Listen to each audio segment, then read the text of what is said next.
Hey, welcome back to the CPRS introduction videos. I wanted to next go over the labs, how to best look at labs here.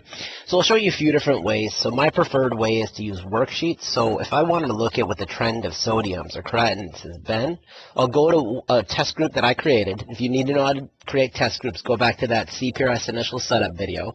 And I'll click this and I'll click OK. And then your date range is usually something like the last 7 days, and that's usually pretty fine.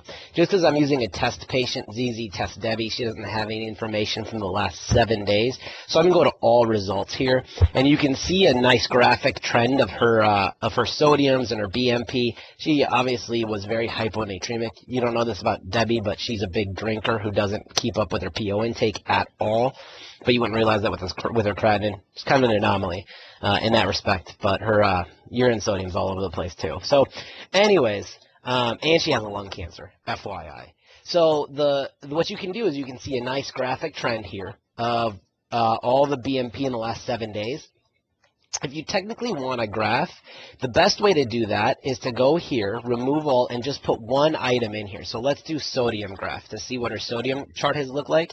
And this is the same thing that Epic does. And you can go to here, click graph, and then you just want to make sure that you've got the right sodium here. So this is a serum sodium and a plasma sodium here.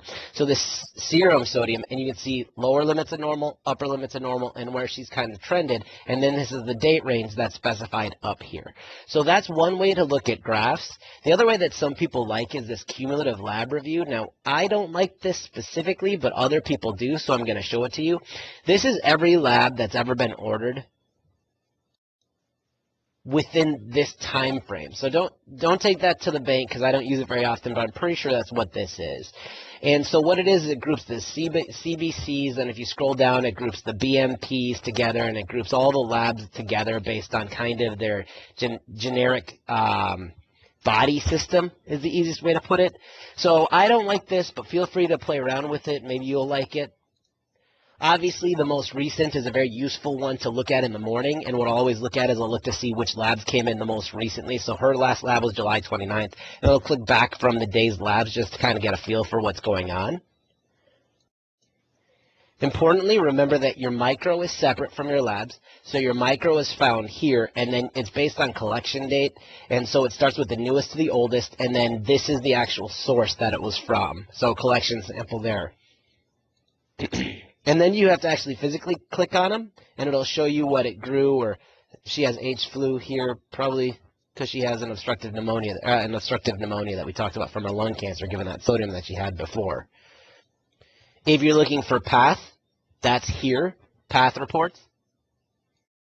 And then the very last thing to kind of look at is, once again, under this lab tab, worksheets, and then you can search for any lab if it's something that you don't order very often, like an ANA panel. And you'll hit OK there, add it, and then pull it up, and then all results. So it doesn't look like she has lupus, which is good for her.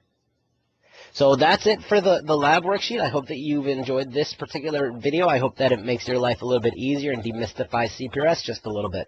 Thank you.